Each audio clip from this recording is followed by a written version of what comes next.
شروع اس ذات کے بابرکت نام سے جو بڑا ہی مہربان اور نہایت رحم کرنے والا ہے۔ ساری حمدیں، ساری تعریفیں اسی اللہ کے لیے ہیں جو جہانوں کو پالنے والا ہے۔ اس اللہ رب العزت کی حمد و ثنا کے بعد اس کے پیارے حبیب حضرت محمد مصطفیٰ صلی اللہ علیہ وآلہ وسلم پر لاکھوں درود اور کروڑوں سلام۔ اللہ تعالیٰ سے دعا ہے کہ اللہ تعالیٰ ہمیں روز محشر کو نبی پاک صلی اللہ علیہ وسلم کی شفاعت نصیب فرمائے، آمین اللہم آمین۔ السلام علیکم ناظرین، پروگرام نور ہدایت کے ساتھ آپ کی اپنی میزبان گلشن ایک دفعہ پھر حاضر خدمت ہے،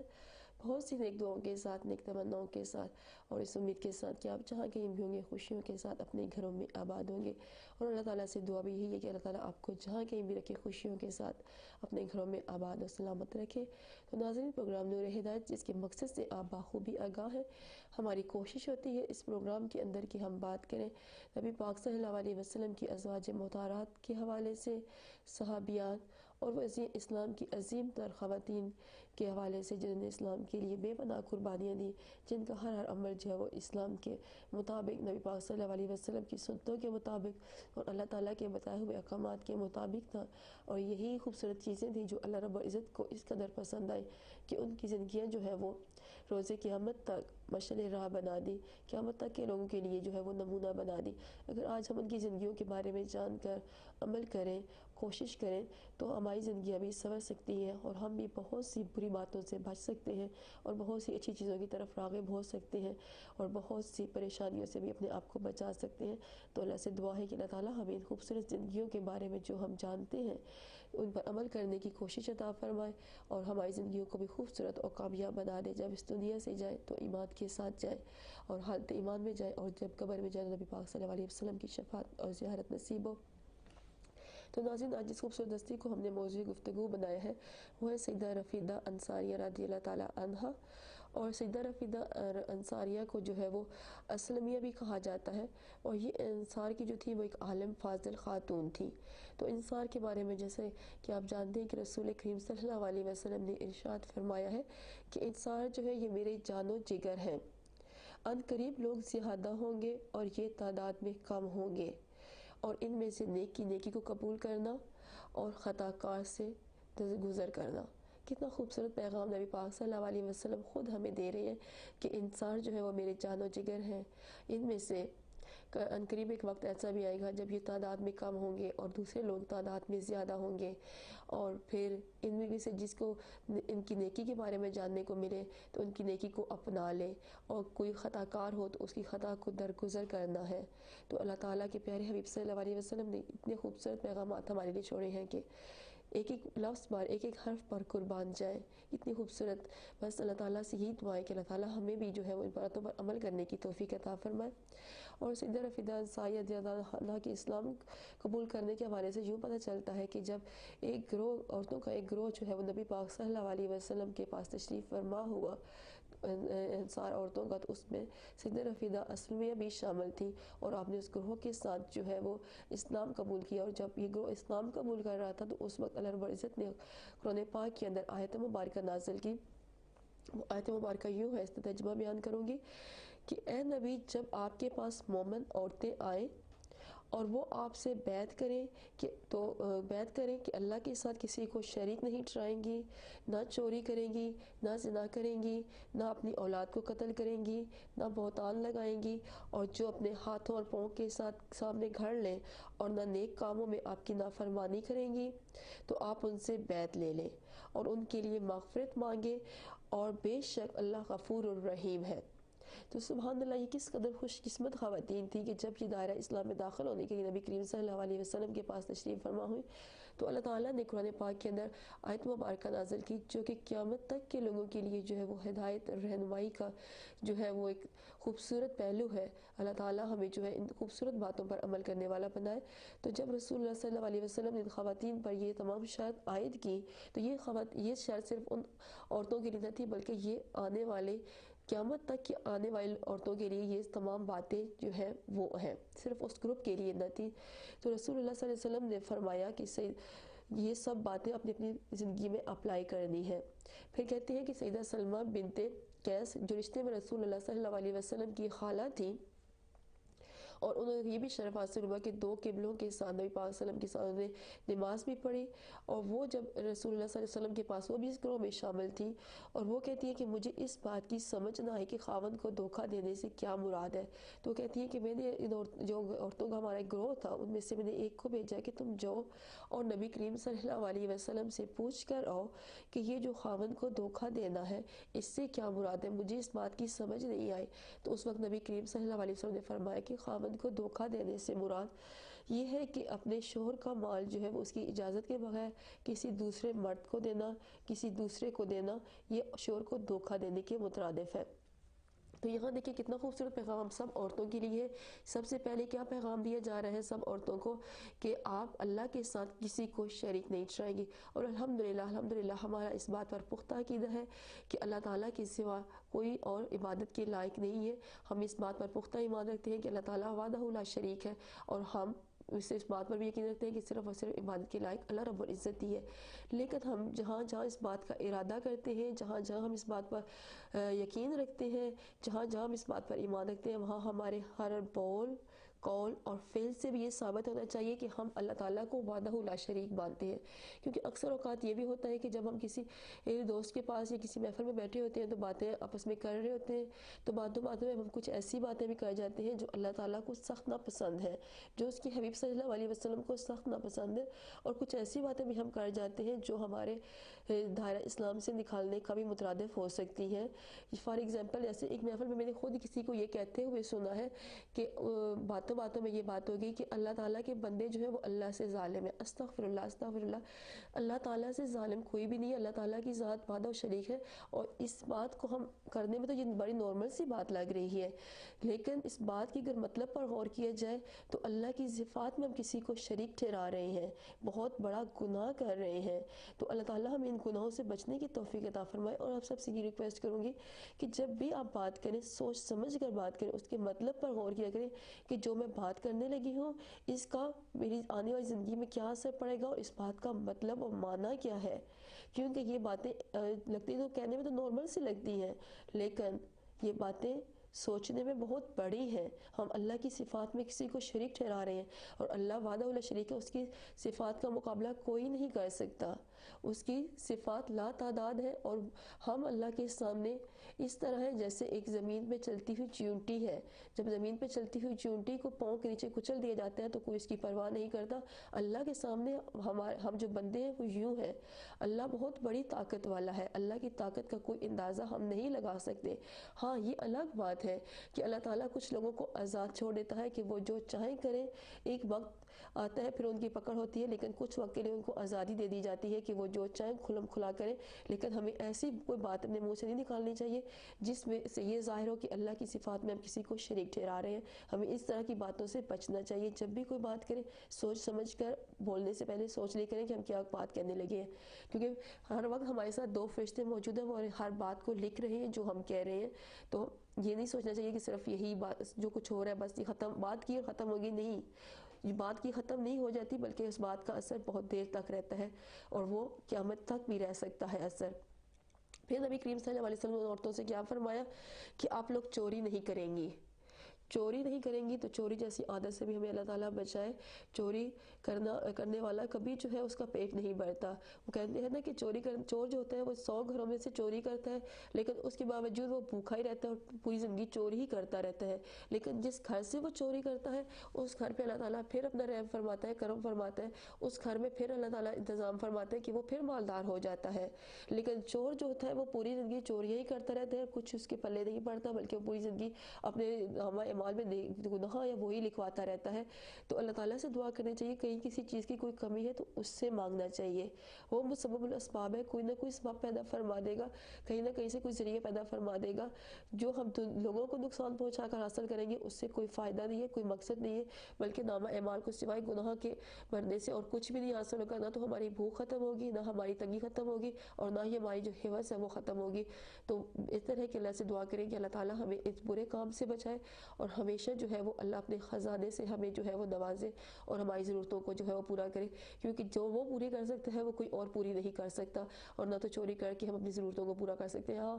وقتی طور پر ہو سکتا ہے ہمارا گزارا ہو جائے، لیکن پرماننٹ ہم بھوکے ہی پھر بھی رہیں گے۔ تو بجائے اس غلط کام کو اپنانے سے اللہ سے مانگنا چاہیے کہ وہ ہمارے لیے کوئی سبب پیدا فرما دے۔ پھر نبی کریم صلی اللہ علیہ وسلم نے فرمایا کہ آپ لوگ زنا نہیں کریں گی، تو یہ بھی بہت بڑا گناہ ہے، اسلام میں اس کی کوئی معافی نہیں ہے۔ اللہ تعالیٰ سے دعا کرنی چاہیے کہ اللہ تعالیٰ ہمیں اپنے نفس پر کنٹرول کرنے والا بنائے اور ہم اپنے آپ کو قابو میں رکھ سکیں اور اس برے عمل سے اپنے آپ کو بچا کے رکھ سکیں، کیونکہ یہ فیو منٹس کی ہوس جو ہوتی ہے یہ ہماری پوری زندگی کو تباہ و برباد کر دیتی ہے اور پھر ہماری آخرت کو بھی خراب کر دیتی ہے۔ ہمیں اس وقت تک معافی نہیں ملے گی جب تک ہمیں اس گناہ کی سزا نہیں مل جائے گی، اور اس کی گناہ کی سزا بہت بڑی ہے۔ اللہ تعالیٰ سے دعا کرنا چاہیے کہ اللہ تعالیٰ ہمیں اپنے آپ پر کنٹرول کرنے کے والا بنائے اور اپنے آپ کو ہر برے کام سے بچنے والا بنائے۔ پھر نبی کریم صلی اللہ علیہ وسلم نے فرمایا کہ آپ اپنی اولاد کو قتل نہیں کریں گے۔ تو جیسا کہ آپ سب جانتے ہیں کہ زمانہ جاہلیت میں یہ رسم تھی، رواج تھا کہ جس کے گھر بیٹی پیدا ہوتی اس کو زندہ درگور کر دیتا تھا۔ تو اللہ تعالیٰ کے پیارے حبیب صلی اللہ علیہ وسلم فرما رہے ہیں، اللہ تعالیٰ بھی فرما رہے ہیں کہ آپ ان سے یہ عہد لیں کہ یہ آئندہ جو ہے اپنی اولادوں کو قتل نہیں کریں گی، بلکہ اپنی اولادوں کی پرورش تربیت اچھے انداز میں کریں گی، چاہے وہ بیٹی ہے چاہے بیٹا ہے۔ اللہ تعالیٰ کے پیارے حبیب نے بیٹی کو بھی بہت بڑی فضیلت عطا فرمائی ہے۔ نبی پاک صلی اللہ علیہ وسلم کی آنے سے ہی بیٹی کو جو ہے ایک ماں، بہن، بیٹی اور بیوی کا رتبہ ملا ہے، ورنہ تو اسلام سے پہلے عورت کی کوئی حیثیت نہیں تھی، اس کی حیثیت ایک جانور کی سی تھی، جیسے جانور کو جا کر منڈی میں بیچ دیا جاتا ہے اور یا تو زندہ درگور کر دیا جاتا ہے یا اس کو منڈی میں جا کر بیچ دیا جاتا تھا، یہی حیثیت تھی عورت کی۔ تو ہمیں اللہ رب العزت کے پیارے حبیب صلی اللہ علیہ وسلم کا شکر گزار ہونا چاہیے کہ ان کا آنے سے آج ہمیں جو فضیلت، جو رتبہ اور جو مرتبہ ملا ہے اس کا کوئی اندازہ ہی نہیں ہے۔ تو ہمیں اپنے اس رتبے پر قدر کرنی چاہیے اور ہمیشہ جو ہے جو ہمیں کردار ملا ہے، اگر بیٹی کا روپ ہے تو بیٹی کے روپ میں اپنی عزت کی حفاظت کرنی ہے، بیوی کے روپ میں ہے تو بیوی کے روپ میں جو ہے اپنے شوہر کی جو ذمہ داریاں وہ پوری کرنی ہے، جو باقی ذمہ داریاں ہوتی ہیں وہ پوری کرنی ہے۔ اگر ماں ہے تو اپنی اولاد کی تربیت اچھے انداز سے کرنی ہے، تو بہن ہے تو بہن کی حیثیت سے جو ہے وہ بھائی کا خیال رکھنا ہے۔ تو یہ جو سارے ہمیں رتبے ملے ہیں ان کا خیال رکھنا ہے اور یہ اپنے حقوق جو ہے وہ ادا کرنے ہیں۔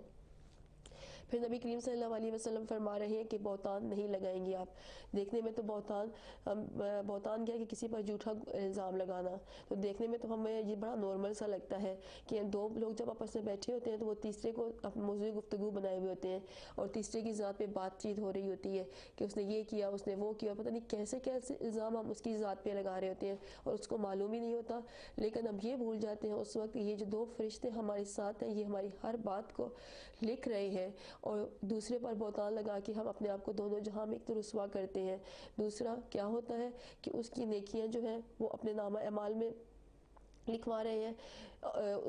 اس کی برائیاں اپنے نامہ اعمال میں لکھوا رہے ہیں اور اپنی نیکیاں اس کے نامہ اعمال میں جو ہے وہ لکھوا رہے ہیں۔ تو کتنا غلط ہے یہ، صرف اتنی بات کو صرف سوچ لے کریں کہ کہاں ہمیں وقت ملتا ہے اچھے کام کرنے کا، ہم اس قدر مصروف ہو چکے ہیں کہ ہمیں بہت ہی کام ملتا ہے کہ کوئی اچھا کام کر سکیں ایک دن کے اندر۔ تو جو کوئی ہم تھوڑے اچھے کام کرتے ہیں اللہ تعالیٰ ہمیں توفیق دیتا ہے اچھے کام کرنے کی، وہ ہم کسی کی ذات پر بہتان لگا کر، کسی پر جھوٹے الزام لگا کر، کسی کی غیبت کر کے، کسی کی چغلی کر کے، تو وہ جو تھوڑی سی نیکیاں کی ہوتی ہیں وہ بھی دوسرے کو دے دیتے ہیں اور اپنا نامہ اعمال جو ہے وہ پھر برائیوں سے بھر لیتے ہیں۔ تو کیا ملے گا ہمیں؟ تو بجائے اس کے کہ جب دو لوگ بیٹھے ہوتے ہیں تو بجائے تیسرے کی ذات کو موضوع گفتگو بنانے کی کیوں نہ اسلام کو موضوع گفتگو بنا لیا گئے، کوئی نہ کوئی ایسی چیز کو موضوع گفتگو بنا لیا کریں جو آپ کے لیے فائدہ مند ثابت ہو، جو آپ کی نامہ اعمال کو نیکیوں سے بھرے بجائے اس کے کہ برائیوں سے بھرے۔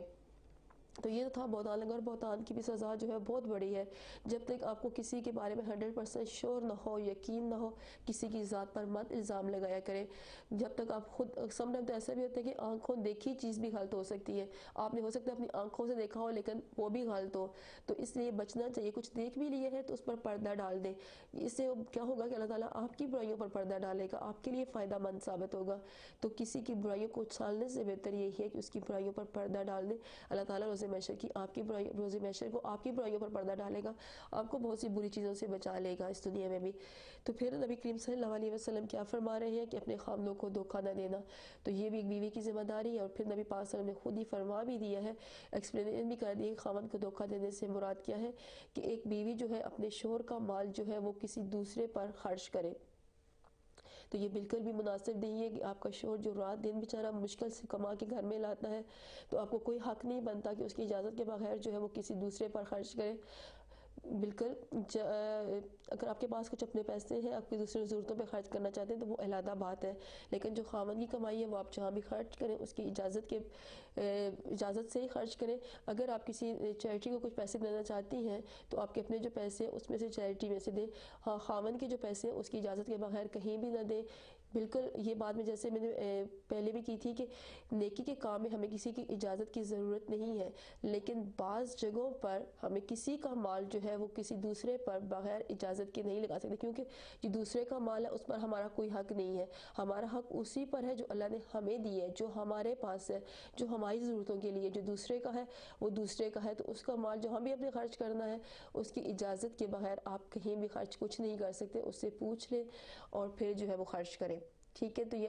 چھوٹی چھوٹی باتیں ہوتی ہیں جو ہمیں اپنی زندگیوں میں رہنمائی کی طرف لے کے جا سکتی ہیں اور ہمیں بہت سی برائیوں سے بچا سکتی ہیں۔ تو جیسے کہ آپ سب جانتے ہیں کہ آج ہم خوبصورت حضرت سیدہ رفیدہ انصاری رضی اللہ تعالیٰ عنہ کے حوالے سے بات کریں تو سیدہ رفیدہ انصاری رضی اللہ عنہ کے اسلام کے حوالے سے تو یوں پتہ چلتا ہے کہ آپ نے ایک گروہ کی صورت میں نبی پاک صلی اللہ علیہ وسلم کے روبرو اسلام قبول کیا، اور جب آپ نے اسلام قبول کیا تو آپ کو خوبصورت اللہ تعالیٰ نے جو ہے وہ آیت مبارکہ نازل کی، جس کو قیامت تک کے آنے والوں کے لوگوں کے لیے جو ہے مشعل راہ ہے، قیامت تک کے آنے والے لوگوں کے لیے نمونہ ہے۔ اللہ تعالیٰ ہمیں ان باتوں پر عمل کرنے والا بنائے۔ تو سیدہ رفیدہ رضی اللہ عنہا کی خوبصورت عادت یہ بھی تھی کہ جو ہی آپ دائرہ اسلام میں داخل ہوئی اس کے بعد آپ کی زندگی کی یہ خوبصورت عادت تھی کہ آپ زخمی جو لوگ ہوتے تھے ان کی تیمہ داری کرتی، میدان جنگ میں جو کوئی زخمی ہو جاتا اس کی تیمہ داری آپ پورے دل اور لگن سے کرتی۔ اور حقیقت سی بات ہے کہ جب کوئی زخموں سے چور ہو چکا ہو، درد و الم میں کرا رہا ہو اور اسے کوئی زندگی کی امید نظر نہ آ رہی ہو، تو اس وقت کوئی جو ہے آگے بڑھ کر دو میٹھے بول دے اور یہ اس کو ایک کو حوصلہ بڑھا دے، اس کو پانی کا ایک گلاس دے دے، تو اس کی ہمت اور بڑھ جائے گی اور اس کے اندر جو ہے وہ جینے کی پھر چمک اور پھر امنگ پیدا ہو جائے گی۔ تو یہ خوبصورت عادت تھی آپ کی، اور آپ نے اس عادت کو پوری زندگی اپنائے رکھا۔ اور پھر سیدہ رفیدہ انصاری رضی اللہ تعالیٰ عنہ فرماتی ہے کہ جب جنگ خندق میں سیدنا سعد بن معاذ رضی اللہ تعالیٰ عنہ جو ہے وہ زخمی ہو گئے تو اللہ تعالیٰ کے پیارے حبیب حضرت محمد مصطفیٰ صلی اللہ علیہ وسلم نے مسجد نبوی میں خیمہ نصب کروایا، اور خیمہ نصب کروانے کے بعد یہ میری ڈیوٹی لگائی کہ سیدہ رفیدہ جو ہے وہ ہر روز جو ہے وہ سیدنا سعد بن معاذ کا جو ہے وہ خیال رکھیں گی اور ان کی ذمہ داری جو ہے وہ پوری طرح سے کریں گی اور ان کی ہر طرح کی ضرورت کو وہ جو ہے پورا کریں گی۔ تو سیدہ رفیدہ انصاری کہتی ہے کہ میں کہتی ہوں کہ اس سے زیادہ کوئی خوشگوار لمحات میری زندگی میں نہیں آئے جب میں سیدہ سعد بن معاذ کی ذمہ داری کر رہی تھی، کیونکہ ہر روز نبی کریم صلی اللہ علیہ وسلم ہمارے خیمے میں 2 مرتبہ تشریف فرما ہوتے، ایک صبح کے وقت اور ایک شام کے وقت۔ تو جب نبی پاک صلی اللہ علیہ وسلم تشریف فرما ہوتے تو سیدنا سعد بن معاذ سے ان کے حال کے بارے میں پوچھتے کہ آپ کی صبح کیسے گزری جب صبح کے وقت تشریف فرما ہوتے، اور پھر اس طرح جب شام کے وقت تشریف فرما ہوتے تو پوچھتے کہ آج آپ کا دن کیسا گزرا ہے۔ تو جواب میں سیدنا سعد بن معاذ رضی اللہ عنہ فرماتے الحمدللہ یا رسول اللہ صلی اللہ علیہ وسلم، اللہ کا شکر ہے کہ میں خیریت سے ہوں۔ تو جب سیدہ رفیدہ کہتی ہے یہ خوبصورت کلمات مجھے سننے کو ملتے اور نبی پاک صلی اللہ علیہ وسلم کی خوبصورت زیارت کرنے کا شرف مجھے حاصل ہوتا ہے، تو میں کہتی کہ دنیا کی ساری چیزیں میری گود میں آ گئی ہیں کہ دن میں 2 مرتبہ مجھے نبی کریم صلی اللہ علیہ وسلم کا زیارت کا شرف حاصل ہوتا ہے، اور میں نبی پاک صلی اللہ علیہ وسلم کی خوبصورت ادا اور خوبصورت باتوں سے جو ہے وہ فیض یاب ہو رہی ہوں۔ اور اسی طرح سیدنا معاذ کا آپ جو ہے وہ پوری طرح سے علاج و معالجہ اور دیکھ بھال کر رہی تھی، لیکن سیدنا سعد بن معاذ جو ہے وہ ٹھیک نہ ہو سکے، وہ اسی زخم کی وجہ سے جو ہے وہ اس دنیا سے چلے گئے۔ تو جب دنیا سے چلے گئے تو سیدہ رفیدہ انصاریہ کہتی ہے کہ مجھے بے پناہ دکھ ہوا، کیونکہ میں اس زیارت سے محروم ہو گئی تھی کہ جو میں 2 مرتبہ دن میں نبی پاک صلی اللہ علیہ وسلم کی زیارت کیا کرتی تھی۔ تو یہ کون ہے جس کو ہر کوئی یہ آج کے دور میں بھی چاہتے ہیں کہ کاش میں نبی پاک صلی اللہ علیہ وسلم کے دور میں پیدا ہوتا اور میں نبی پاک صلی اللہ علیہ وسلم کو دن رات دیکھتا۔ تو پھر سیدہ رفیدہ انصاریہ کو تو یہ موقع نصیب ہوا کہ آپ دن میں 2 مرتبہ نبی پاک صلی اللہ علیہ وسلم کی زیارت کا شرف حاصل کرتی۔ اللہ تعالیٰ آپ پر مزید رحمت اور مزید کرم فرمائے، اور آپ سیدہ رفیدہ انصاریہ کی پوری زندگی جو ہے وہ یہی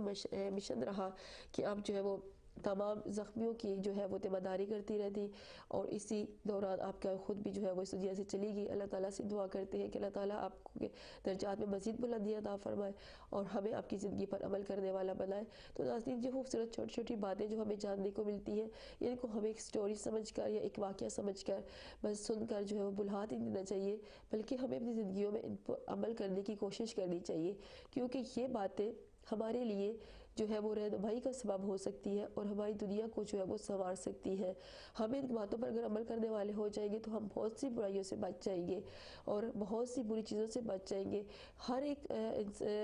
جو ہے وہ شخصیت ہے اس کی زندگی کے اندر کوئی نہ کوئی نمایاں پہلو موجود ہے۔ جیسے سیدہ رفیدہ انصاریہ کی زندگی کے اندر یہ خوبصورت پہلو موجود ہے کہ آپ جو بیمار لوگ ہوتے ہیں ان کی تیمارداری کرتی، زخمیوں کی تیمارداری کرتی، تو ہم بار بھی سیدہ رفیدہ انصاریہ کی زندگی پر اگر ہم عمل کرنا چاہتے ہیں تو ہمیں بھی کوشش کرنی چاہیے کہ کوئی اگر بیمار ہے ہمارے ہمسائے میں، ہماری فیملی میں، تو ہمیں اس کی تیمارداری کرنی چاہیے، کیونکہ جو بیمار ہوتا ہے وہ اگر کسی کو دیکھتا ہے، اپنے کو جاننے والے کو دیکھتا ہے، تو اس کے چہرے پر جو مسکراہٹ آتی ہے اس کی کوئی قیمت ادا نہیں کر سکتا، اور اللہ تعالیٰ کو بے پناہ پسند ہے۔ خود اللہ تعالیٰ فرماتا ہے کہ جو میرے بیمار کی عادت کرتا ہے وہ مجھے بہت پسند ہے۔ تو ہمیں کوشش کرنی چاہیے کہ دوسروں کی حوصلہ افزائی کرنی چاہیے، کیونکہ اللہ تعالیٰ کو دوسروں کی حوصلہ افزائی کرنے والے بہت پسند ہیں۔ اللہ کو وہ لوگ سخت ناپسند ہیں جو دوسروں کا دل توڑتے ہیں۔ جیسے کہ خوبصورت واقعہ آپ سب کو آپ جانتے ہوں گے کہ جب نبی کریم صلی اللہ علیہ وسلم ایک دن سیدہ عائشہ صدیقہ رضی اللہ تعالیٰ عنہا کے ساتھ تشریف فرماتے، تو آپ نے صلی اللہ علیہ وسلم نے سیدہ عائشہ سے فرمایا کہ آپ کچھ مانگنا چاہتی ہیں تو مانگے، میں آپ کو عطا کروں گا۔ تو سیدہ عائشہ رضی اللہ تعالیٰ عنہا نے سوچا کہ کتنا خوبصورت موقع ہے، اس موقع کو آج ضائع نہیں کرنا چاہیے، تو انہوں نے سوچا کیوں نہ میں اپنے والد محترم سیدنا ابوبکر صدیق رضی اللہ تعالیٰ عنہ سے مشورہ کر لوں، ہو سکتا ہے وہ مجھے بہتر مشورہ دیں اور آج کا یہ جو موقع ہے وہ کہیں ضائع نہ ہو جائے۔ تو سیدہ عائشہ صدیقہ رضی اللہ تعالیٰ عنہ فوراً اپنے والد محترم کے پاس جاتی ہیں اور فرماتی ہیں کہ مجھے اللہ کے حبیب نے آج کہا ہے کہ آپ جو مانگے میں وہ ادا کروں گا، تو میں کیا مانگوں؟ تو سیدنا ابوبکر صدیق رضی اللہ تعالیٰ عنہ نے کہا کہ آپ اللہ کے حبیب صلی اللہ علیہ وسلم سے کہیں کہ ہمیں وہ کوئی ایک بات بتا دیں جب وہ معراج کی رات پر اللہ تعالیٰ سے ملے تھے، تو ہمیں کسی ایک بات کے بارے میں بتا دیں۔ تو تب نبی کریم صلی اللہ علیہ وسلم نے فرمایا کہ ہاں، اللہ تعالیٰ اس شخص کو جنت میں داخل کرے گا جو کسی کا دل جوڑے گا۔ تو سیدہ عائشہ صدیقہ عنہا بے پناہ خوش ہوئی اور اپنے والد محترم کے پاس گئی اور کہا کہ مجھے نبی پاک صلی اللہ علیہ وسلم نے ایک بات بتائی ہے کہ اللہ تعالیٰ نے فرمایا ہے کہ جو کسی کا دل جوڑے گا وہ جنت کا حقدار ہے۔ تو جب یہ بات سیدنا ابوبکر صدیق رضی اللہ عنہ نے سنے تو ان کی آنکھوں میں آنسو آ گئے۔ تو سیدہ عائشہ کہتی ہیں کہ میں نے آپ کو کتنی خوبصورت بات بتائی ہے اور آپ رو رہے ہیں۔ تو تب سیدنا ابوبکر صدیق رضی اللہ عنہ نے کہا کہ آپ نے اس بات کے ایک پہلو پر غور کیا ہے، دوسرا پہلو دیکھیں کہ اگر دل توڑنے والا جنت میں جائے گا تو دل توڑنے والے کا کیا ہوگا۔ تو یہاں سے ہمیں کیا سیکھنے کو مل رہا ہے کہ ہمیں کسی کا دل نہیں توڑنا چاہیے، ہر وقت یہ کوشش کرنی چاہیے کہ جس قدر ہو سکے دوسروں کے ساتھ ہمدردی، نیک سلوک اور اچھا برتاؤ کیا کریں۔ اللہ تعالیٰ ہم ان سب باتوں پر عمل کرنے والا بنائے۔ تو ناظرین، وقت ہوا جاتا ہے پروگرام نور ہدایت سے آپ سے اجازت لینے کا، تو اس دعا کے ساتھ اجازت چاہوں گی اللہ تعالیٰ اس نور ٹی وی کو بے پناہ کامیابی اور ترقی عطا فرمائے اور اس کو قائم کرنے والے حضور شیخ العالم کی قبر پر بے پناہ رحمتیں نازل فرمائے، اور جو اب اس مشن کو لے کر آگے چل رہے ہیں حضرت پیر نور العارفین صدیقی، اللہ تعالیٰ ان کو مزید ترقی، مزید کامیابی اور مزید بلندی عطا فرمائے اور آپ کو مزید جو ہے وہ عروج کی طرف رواں دواں فرمائے، اور اللہ تعالیٰ ہمیں آپ کا ساتھ دینے والا فرمائے۔ تو اسی کے ساتھ آپ سے اجازت چاہوں گی۔ السلام علیکم ورحمۃ اللہ وبرکاتہ۔